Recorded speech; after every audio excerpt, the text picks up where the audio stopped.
adults involved in this who couriered or who went and got some of these women for him or passed numbers or ensured that they didn't leave the house or made sure they didn't have a male Uber driver, things of that nature. Some of these other adults who were involved, because here's the other part. He couldn't pull that off by himself without some other assistance. For sure. Should they also be held accountable, or are they also culpable, or should we just look the other way and say, well, I mean, well, that's the point that I'm making, right? As I'm watching this trial and I'm listening to it, I'm like, yes, he's disgusting. If these things are true, he's disgusting and he needs to be under the jail, right? In my mind, there's no rehabilitation for child pedophiles. Agreed. No rehabilitation. If you as a grown man find interest in somebody that's 12, there's nothing that we can do for you, right? So you need to just be banned to an island by yourself. Or sent to fight war, whatever is, comes first. But what is just extremely striking to me is all these other people that allowed this to happen, not allowed, enabled it to happen and participated in it happening, knowing full well what the probable outcomes are going to be. And I'm more disgusted with them because we could argue that R. Kelly was probably high on fame, had high on money, and probably mentally ill and a pedophile, right? So that's his excuse. Right. What about all these other adults what about all these other people? Help me understand that.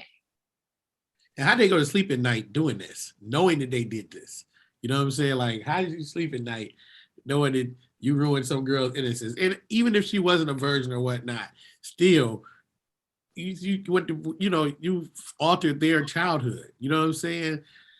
I don't know how they slept at night. You know what I'm saying? I know I got a conscience. I couldn't do that. Well, so once again, do Freeze and Dandridge, do you think that those individuals, instead of just testifying, do you think that they should be up for jail time as well? Agreed. That's why I was asking if they weren't if they get a pass, because they should be held at least some type of charges. But their argument will ultimately be, right, that he had power and domination over them too. He was their employee, right? So if they didn't do these things, he would have been fired. They would have been fired, right? I'm not saying it's a compelling argument because all money ain't good money, right. But I think it's an argument in which people will be like, I could kind of see that, you needed to feed your kids. You didn't want to be homeless. Chicago's cold in the winter. I could get how, some people would get there.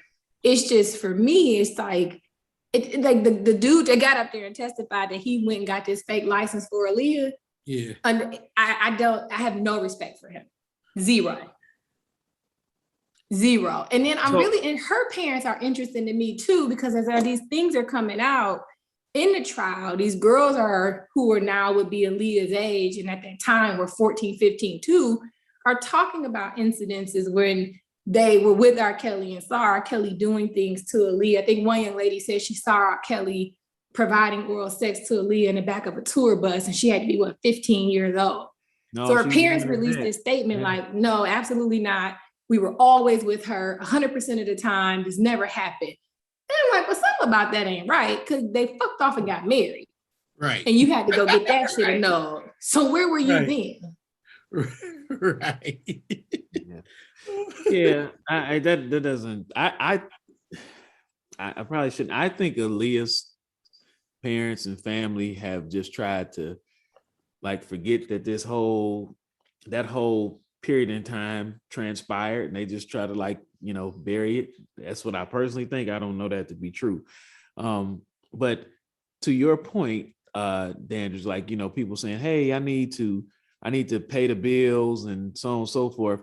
Well, two experts actually testified at the trial, and they said that R. Kelly's behavior fits that of a cult leader. So if that is indeed the case, if his behavior fit that of a cult leader, then that would mean these other individuals were under his command or under his power, so to speak. So what they may say is, yeah, while I knew it was wrong, I mean, he had me captivated or whatever the case may be. So I felt like that's what I The needed to do. the proverbial drinking the Kool-Aid, right? Yep. Right. Our Jim Jones Kelly. Yeah, Yeah. we're not, I mean, we're and not I talking get it, about right? Jim Jones the rapper, people. We're Right. not talking about Jim Talking about Jones the rapper. Jonestown. Yeah, no, not him. But I get it, right? I understand that power is a captivating thing, right? And it can be all encompassing at times. I get that. I'm not denying it.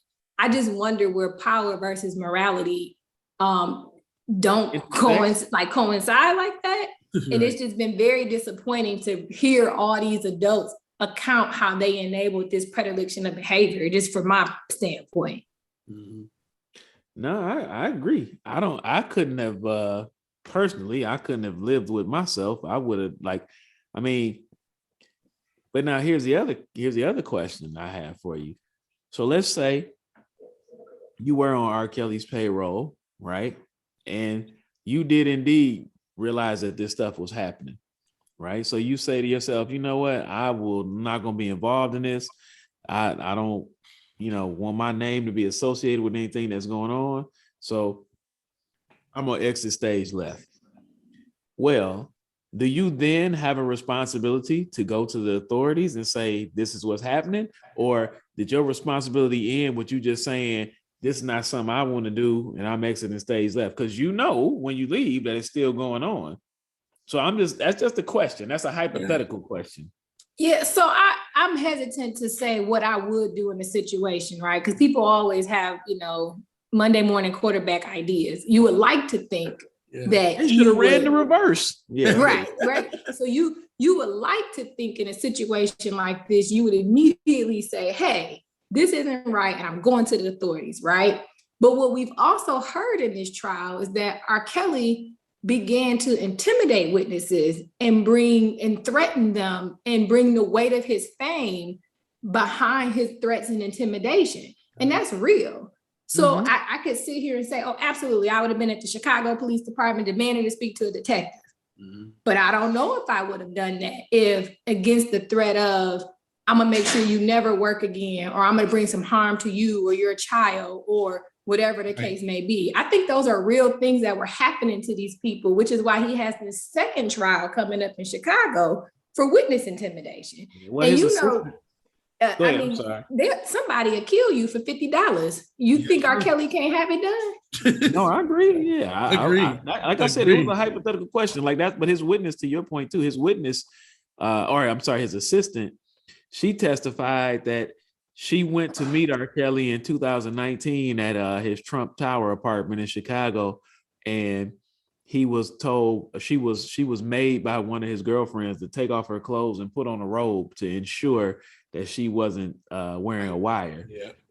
And when she went in, he wanted her to basically write a letter saying how spectacular he was and the fact that she had never witnessed anything and so on and so forth. Yep. So, that in amongst itself, I'm sure it will be seen as coercion, right? Or I'm trying now. I'm not the legal analyst here.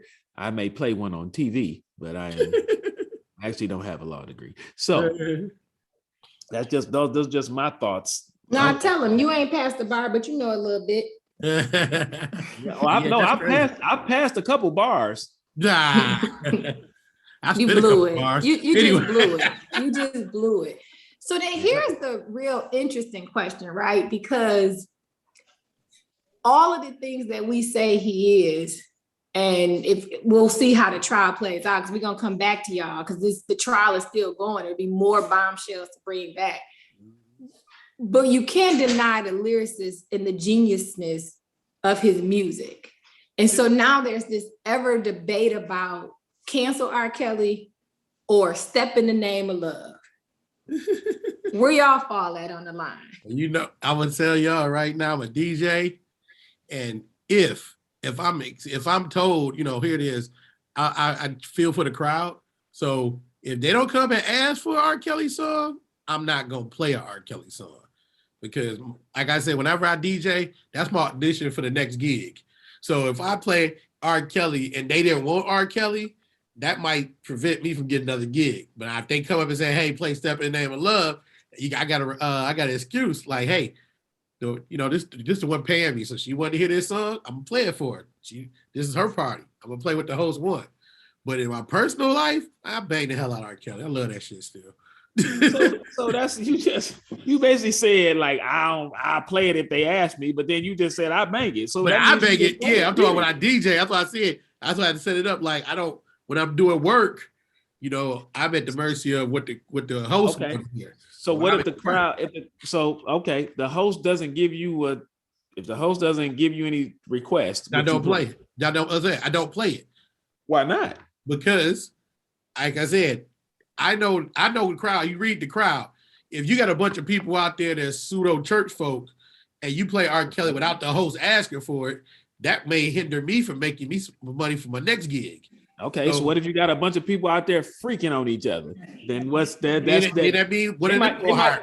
They might be church people too.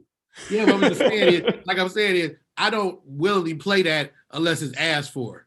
You know what I'm saying? Just because, like I said, everyone is different. You know what I'm saying? If it ain't asked, I don't play it. But why not? I'll say it again, because every job is an audition for your next job. And I'm keeping my options open. That's why. Okay. All right.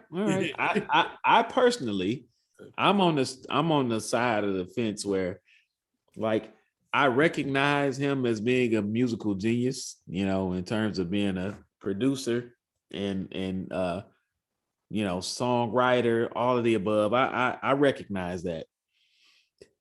However, now I ain't gonna tell no story. Like I feel some kind of way when his songs come on. Like I'm the exact opposite. Like I'm not bumping him no more. But I'm not bumping him no more because I just can't.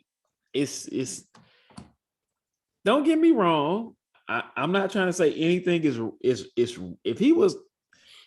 if grown women were coming to his house, I mean, he could have any woman that he wanted back then. Like, so messing with 12 and 13 and 14, 15-year-olds. And then when I hear your songs, and your songs to me are more like, in my head, when I listen to them now, they like blueprints for what he was doing to 14-year-olds. I mean, he called himself the Pied Piper, for Christ's sake. I guess we should have caught on in. Pied Piper. He just playing the flute and leading the lemmings to fall off the cliff. So then let me ask you this, both of you. Uh-huh. So Freeze, then do you play Michael Jackson? Yep. And G, do you listen to Michael Jackson? And if you do, I play Michael Jackson and I listen to Michael Jackson. What's the difference? Michael Jackson is a beloved icon, and he was found not guilty on his allegations. R. Kelly ain't been charged. He hasn't been found guilty. Yeah, he ain't. But the public opinion, I'm just being out of how I work. The public is more forgiving and want to hear Michael Jackson more so than R. Kelly. But I think the difference is that Michael Jackson's songs, he doesn't have, every song that Michael Jackson has out there isn't about laying up with little kids. He don't have no songs about that. Well, wait. Hold on. Let me finish. Aside from, I'm just talking about his hits now. Aside from about 4 or 5 R. Kelly hits, all of his other hits are sexual in nature. But wait a minute. Are we talking? Wait. Hold on. Yeah. We're condemning a man for his actions. We're condemning R. Kelly for his purported and alleged actions, which include allegedly sexually assaulting and abusing underage girls. Michael Jackson, too, was accused of sexually assaulting and abusing underage boys.